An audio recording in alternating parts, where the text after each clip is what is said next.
भारत की भाषा विसंधि भटनागर में बहुत बहुत स्वागत है आपका दोस्तों। ट्रम्प कहते हैं कि भारत की इकोनॉमी डेड है। मैं तो कहता हूं कि इंडिया की डेमोक्रेसी भी डेड है। मैं ऐसा क्यों कह रहा हूं? मैं ऐसा इसलिए कह रहा हूं कि दो मासूम माइनॉरिटी के डॉक्टर्स जो कि राइस इन पॉइजन बना रहे थे पब्लिक वाटर में डालने के लिए या मंदिर में प्रसाद में मिलाने के लिए, वो नहीं मिला पा रहे हैं। चाइना से पास आउट बेचारा एक डॉक्टर जो कि एक इनोसेंट आईएसआईएस से कनेक्टेड है, जैश ए मोहम्मद से कनेक्टेड है, वो हजारों लोगों को ही तो मारने की कोशिश कर रहा था, जो कि हमने उनको नहीं करनी थी।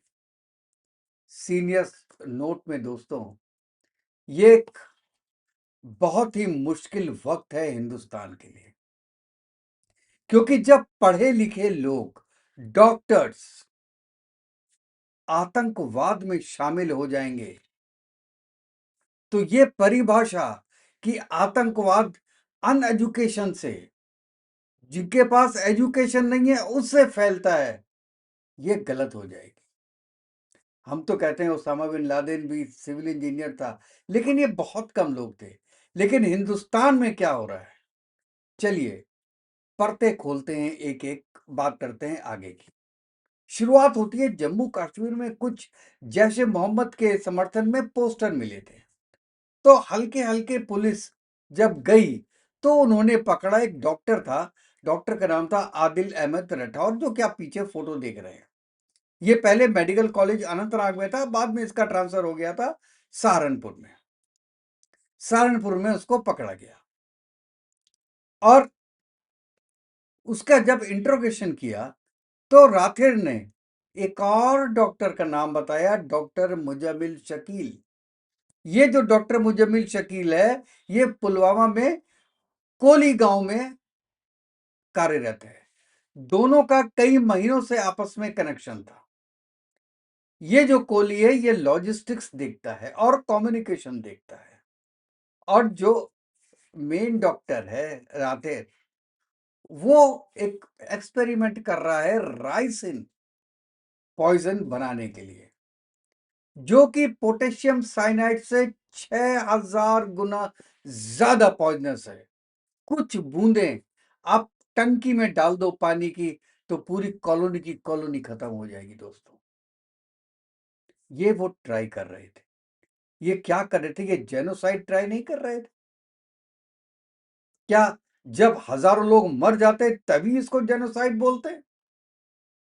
और ममदानी क्या बोलता है? ममदानी बोलता है कि मोदी जी वॉर क्रिमिनल हैं, और ये जो डॉक्टर है वो तो बेचारे बहुत सीधे साधे लोग थे, ये ऑप्रेस्ड है, ये पॉलिटिकली आइसोलेटेड है, इसलिए ये एक्शन ले रहे हैं ऐसा। अभी आप देखिएगा यही बोलेगा वो, उसके बारे में मैं पूरा वीडियो बनाऊंगा। अच्छा, उसके बाद क्या हुआ कि 9 नवंबर को हरियाणा के फरीदाबाद में भी एक रेड हुई, और ये जेएंडके पुलिस और लोकल लॉ एनफोर्समेंट जो है उनकी संयुक्त कार्रवाई हुई। और यहां पर जो ठिकाना था ये डॉक्टर शकील का, या इसको कहते हैं उनकी स्टोरेज फैसिलिटी, वहां ये लगभग 300 से 350 केजी आरडीएक्स बरामद हुआ दोस्तों। 350 केजी आरडीएक्स और 2 AK-47 राइफल्स और 80 कारतूस, ये बरामद हुए हैं डॉक्टर के यहां से। अब किस मुसलमान डॉक्टर के से कोई हिंदू इलाज कराएगा? आप बताइए, क्या मन में डर नहीं बैठेगा? अगर बाई चांस मेरी कोई हार्ट सर्जरी होनी है, तो मैं तो ये ढूंढूंगा ना कि यार कोई हिंदू डॉक्टर मिले, यार कोई मुसलमान मिले तो मार ना दे। जब ऐसे डॉक्टर्स जो हजारों लोगों को मारने की कोशिश कर रहे हैं, वो एक या दो आदमियों को छोड़ेंगे? किसी पेशेंट्स को छोड़ेंगे क्या? और कहते हैं ना, एक मछली पूरे तालाब को गंदा करती है। हर आदमी डरता है, जैसे हर आदमी डरता है कि शादियों में जो कैटरिंग सर्विसेज है, यार किसी मुस्लिम्स को मत दो, नहीं तो वो खाने में थूक देंगे। 3-4 केसेस मिले, सब ऐसे नहीं होंगे। एक दिन में लाखों शादियां होती हैं, सब वीडियोग्राफी होती है, लेकिन 3 या 4 अगर केसेस ऐसे आते हैं तो उससे क्या होता है, पूरा समाज गंदा होता है, एक पूरी कम्युनिटी पे शक आता है, जिसको रोकना चाहिए। और ये कौन रोक सकता है? उनके खुद के लोग रोक सकते हैं। जो अच्छे नमाजी होंगे वो रोक सकते हैं, मौलवी रोक सकते हैं, जो पढ़े लिखे ज्ञानी हैं वो रोक सकते हैं कि ये आप जो हरकत कर रहे हैं वो सही नहीं है। अच्छा, अब यह है कि इसमें ये लोग क्यों इकट्ठा कर रहे थे? जब ये पता चला तो इनको था कि ये अटैक करेंगे एनसीआर में, उसमें दिल्ली भी आता है बेसिकली, नोएडा है, गुड़गांव है, और अहमदाबाद और बॉम्बे। ये 4 जगह रेकी की गई थी कि यहाँ पे बड़े पैमाने पे अटैक किए जाएं, और इनका सीधा संबंध जैश ए मोहम्मद और नेचुरल है कि पाकिस्तान की आर्मी से मिला है, बट नेचुरल। तो पाकिस्तान आज की डेट में ये क्यों कराना चाह रहा है? देखिए 350 केजी आरडीएक्स, सबसे बड़ी बात है कि आया कैसे दिल्ली एनसीआर में, फरीदाबाद में पहुंचा कैसे? ये सोचने वाली बात है, ये गहन चिंतन करने वाली बात है। लेकिन एक बार पहुंच गया और अगर ये यूटिलाइज हो जाता तो क्या आप सोचते हैं मोदी जी बैठे रहते? अगर हजारों संख्या में लोग मर जाते तो क्या मोदी बैठे रहते, इंडिया बैठा रहता? तो पाकिस्तान क्यों चाहता है इस वक्त कि इंडिया हम पे अटैक करे?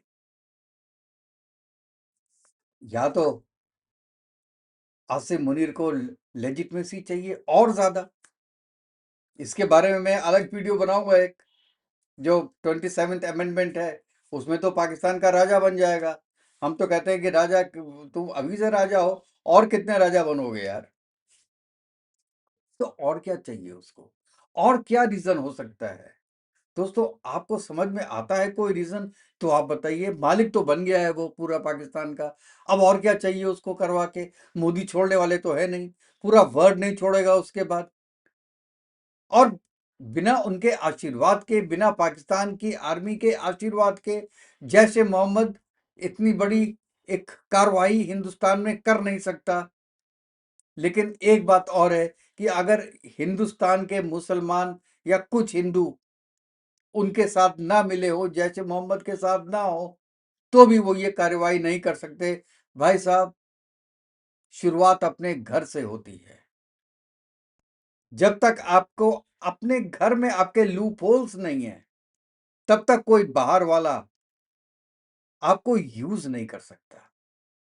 आपको यूज तभी करेगा when you are ready to be used. और यही हुई है। ये जो शिक्षित व्यक्ति हैं, जो 2 डॉक्टर हैं,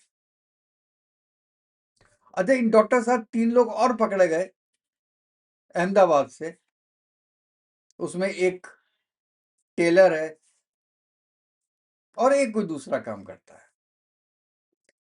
अब ये पूरा नेटवर्क चल रहा था।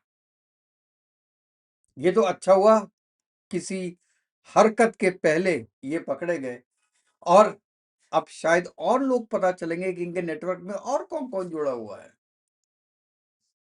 ये 2 ही डॉक्टर है या 200 डॉक्टर्स हैं या 2000 डॉक्टर हैं, ये अब आपको पता चलेगा। अच्छा, सबसे बात मैं ये लास्ट में बोलना चाहता हूं कि हमको ये इन्वेस्टिगेशन करना चाहिए कि इतना बड़ा 350 केजी का स्रोत आया कहां से? एक साथ आया तो भी बहुत गलत है, हल्के हल्के आया, 100 ग्राम में आया, तो इतनी बार आ गया कि आपको पता नहीं चला। दोनों जगह प्रॉब्लम है। और पुलिस को यह भी ट्रैक करना चाहिए कि इस नेटवर्क में क्या पुलिस तो नहीं जुड़ी हुई है? जेएनके पुलिस के कुछ लोग हो सकते हैं और कुछ लोग हिरासत में भी थे पहले, जो कि आतंकवादी गतिविधियों का साथ देते हैं, वो तो नहीं है। या कोई हिंदू तो नहीं है। मैं धर्म की बात यहाँ पे करना नहीं चाहता हूं, लेकिन हो जाती है दोस्तों। पैसे के लिए कोई भी बिक सकता है, लेकिन आप उसको अपना ईमान समझ लें तो ज्यादा खतरनाक हो जाता है। पैसे भी मिले और प्लस आपका अपना ईमान भी है उसमें, कि अगर आप हिंदुओं को मारे, काफिरों को मारे, तो आपको सवाब लगेगा, आप जन्नत जाएंगे, आपको हूरें मिलेंगी। अगर ये फीलिंग आती है तो आपका डबल अट्रैक्शन हो जाता है। ये इस लाइफ भी ये में भी बढ़िया हो गया, और नेक्स्ट लाइफ में भी आपके वारे न्यारे हो गए। You are good for both lifes. जबकि आप ये कहते हो, हर मुस्लिम ये कहता है कि ये life, this life is the preparation of the next life. तो शायद ये डॉक्टर्स कह रहे हैं कि हम इस जन्म में तो डॉक्टर बन गए हैं, अब हम अगले जन्म की तैयारी कर रहे हैं। अगले जन्म की नहीं, सॉरी, जब हम बाहर ऊपर जाएंगे तो वो नेक्स्ट लाइफ जो हमारी होगी, that is the main life, जो कि करोड़ों साल चलेगी। तो भाई साहब, यहाँ पे कुछ अच्छे काम कर लो, 50-60 हजार लोगों को मार दो, तो भाई साहब वहां पे करोड़ों साल जियो तुम। अगर ये थिंकिंग है, तो ये थिंकिंग साहब आपके अपने ही दूर कर सकते हैं, और दुनिया का कोई आदमी दूर नहीं कर सकता है। आप अपनी राय जरूर दीजिएगा दोस्तों, अब बताइएगा कि क्या ये जब पढ़े लिखे नौजवान प्रोफेशनल्स आतंकवाद में उतर जाएं और शहर में हमारे बीच में रहकर ऐसी हरकतें करें, तो आप क्या करेंगे? आप किस पे विश्वास करेंगे और किस पे विश्वास नहीं करेंगे? पूरी दुनिया के 17% लोग हिंदुस्तान में रहते हैं, जबकि आप जो उनका पूरा एरिया देखेंगे तो एरिया इज अराउंड 2.7%। तो आप देखिए कि उसकी डेंसिटी बहुत है लोगों की।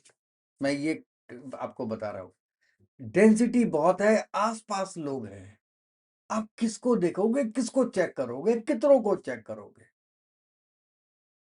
ये एक बहुत बड़ा क्वेश्चन मार्क होने वाला है दोस्तों, और ये एक ऐसा चैलेंज है जो कि हमको इससे उभरना पड़ेगा। आपके दुश्मन केवल अंदर ही नहीं है, सरहद के पार भी है। अब एक बांग्लादेश भी बन गया है, उसके अंदर आ गया उसी लाइन में।